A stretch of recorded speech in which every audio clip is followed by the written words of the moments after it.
All right, what's up, guys? Welcome back to the podcast. Welcome back to another episode. This is podcast number 7, and just wanted to go over a few things because, like I said, and by the way, if you're new here, my name's Kegan. The girlfriend and I travel semi-full time, I guess, in our, we're working on self-converting our camper van. We're basically redoing the build 2.0 right now. And then my truck as well, picked up a camper shell for $350, which is pretty good. Plus I had to get I didn't have the key that came with the lock, so I bought new ones for like $25. So that was, so for, around $400, not bad, because some of them go for over $1,000, easy. So, but yeah, I do vlogging, video blogs, to document the journey basically, and let you guys know what's going on. But in this podcast, this is where we basically take deeper dives into certain topics and unpack more and more. Right now we're at the Great Uncle's just to work on the vehicles. I'm replacing the heater core. I've been showcasing that on the vlog series, working on the next episode now actually. We're taking a break from the truck, though. I've been working on it the past few days, and we're taking a little bit of a break, waiting on 2 parts to come in the mail. So today, and probably next couple days or so, we will be working on the van, reorganizing stuff, and getting everything together and redoing an off-grid style build. So yeah, this is like the perfect time of year to do it, from October to March. Not that we're going to be here that long, but if we needed to, we could, because first of all, my great uncle doesn't care as much, since we're obviously not going to be moving into the house. Obviously we're doing van life and stuff, and truck life, but can fully use this workspace, utility room. So if I need to get anything as far as power tools, or I do have a tool tote and a toolbox in the van, and one in my truck, smaller one. But yeah, other than that, I had some caffeine, still waking up a bit, but yeah, again, good time of year to do all this, and we might as well take full advantage of using the house to shower, and using the workspace here, and probably cooking as well. We want to be able to cook out of the van, and we have a propane stove and a propane griddle. Actually, the stove runs off of butane, but you can get a propane to butane stove adapter, or we'll probably just buy another one, because I kind of want a dual burner. So we'll see. It's a work in progress, as anything. But yeah, trying to think other updates that I haven't really told you guys yet. If you're new here, subscribe. If you'd like to help support the channel, I have, besides subscribing and helping out with the YouTube algorithm, leaving a comment below and all that, which is free. I do have donation links in the description box below if you guys would like to donate. Right now, again, in the utility room, I've done some podcasts in here before I rebooted the podcast series. If you guys want to go back on the channel and view those, actually I think those are uploaded on my second channel, which was mainly for the podcast, before I combined them into, because I want everything in one space, right? Until I have more views and subscribers, we're just focusing on one, because rather than split the audience, it's good to upload it in one.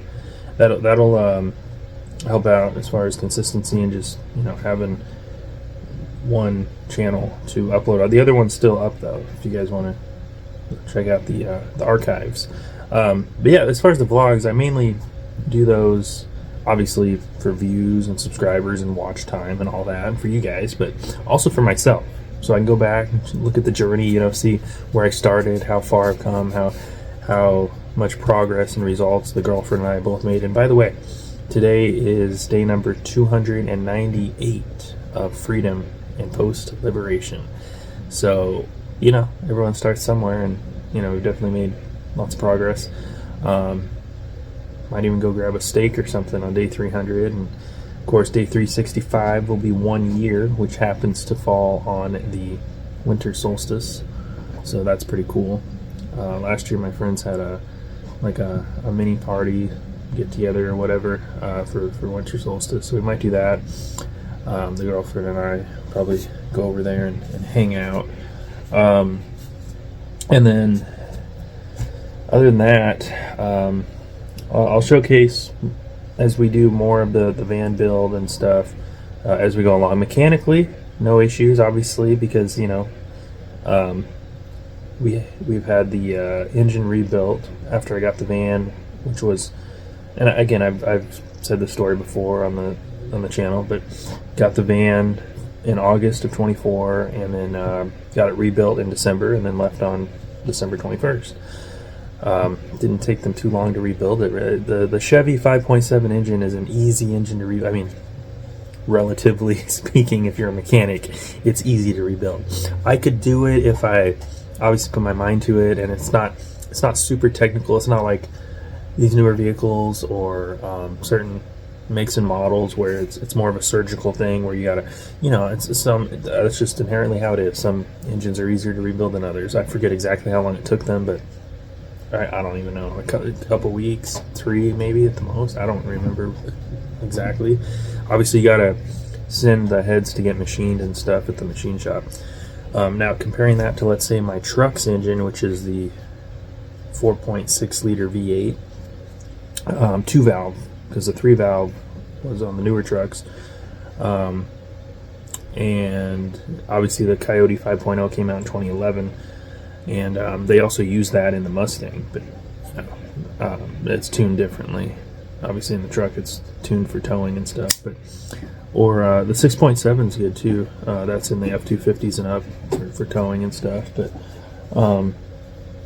the 4.6 2 valve, it's not a push rod engine. It's those were in the 9th gens and before. Mine's a 10th gen. And again, I've had this truck for 2.5 years. The engine's got 181,000 miles on it. We just ordered a new gauge cluster, so we're going to be installing that when it gets here. I'll showcase this all on the vlog, but, you know, I felt like filming a podcast and doing a little bit of an update. But that engine is a little more difficult to rebuild than the truck. Than the van. The van can be difficult just because it's in a confined space, but it's still the same engine as in those same era Silverados, right? It's just behind the engine doghouse cover is what it's called. That's in the center right there. Now for my truck, it's got a timing. I didn't expect this to turn into a engine video, but it's got a timing chain, and so you just got to set the timing precisely. It's nothing super technical. You know, I was reading a common failure point on that specific one is the intake, and obviously the new ones are reinforced with. I believe the original was like a plastic type thing, and then the original has metal, which is obviously going to hold up better. As far as with the heater core, I bought a new blend door because the old one kind of broke off or whatever, and that one uses a plastic pivot point, and obviously the truck's 28 years old, so the new one, and again this part was like $22 or so, and the new one has a metal pivot point, so that'll just go right onto the blend door actuator, and that's what allows the change in temperature if you're wanting it, you know, warmer, colder, whatever. I could have left the heater core alone because I bypassed it because the old heater core was leaking. Bought a bypass kit, and but I figure if we're going to be doing a lot of cold weather camping, I'd rather have a heater core. It's good that I have a propane heater, but I can't really run that while I'm driving. If I had a diesel heater, which I still plan on getting, you can run those while you're driving. But and we'll do that eventually. But I just felt like fixing the stock heater core. It was $80 plus lifetime warranty. But yeah, I'm probably gonna go get stronger caffeine because I used those single packets. The one I bought was they have 80 milligrams each, so that's not a lot. That's barely as much as a cup of coffee. I think a coffee has like 100. So I usually get, and they work pretty well, double the caffeine, which is still far below the 400 milligram limit, by the way, per day. But which I don't even get close to, maybe 200. But these ones have 150, zero sugar, and they work quite well. It kicks in. And I'm on my second bottle of water. I always try to drink about a gallon. A gallon is 8 of these, roughly. But anywhere from 6 to 8. 8's, if I'm not sweating heavily, then, maybe 6 is enough, 6 or 7. Obviously, you don't want to get hyponatremia from drinking too much. But I also have those electrolyte drinks as well. So, yeah, again, I enjoy doing these podcast episodes. That's the reason the podcast exists, because we can take deeper dives into topics as opposed to the vlogs. I like to keep light, fun, entertaining, and I guess you could say for the masses, like that'll appeal to more people. Want it, obviously. It's like a giant net. You want to get the most amount of new viewers, new watch time, new subscribers for that, and then people that want to tune in for more. That's what we got the podcast for. So it's going pretty well. So I'm gonna go get some more caffeine probably, and try to wake up a bit more. And I ran a extension cord out towards the van just so, well, first of all, we can have shore power, and second, we can run any power tools we might need, because we might even build our own bed platform. I'll showcase you this on the vlog, but we have just a regular, like, I think it's aluminum or metal, but it's like hollow, it's just a standard mattress frame, and which has been working fine. But I think if we buy the wood or whatever and do some woodworking here, and obviously we're going to need the power tools for that, so may or may not do it, I don't know. But the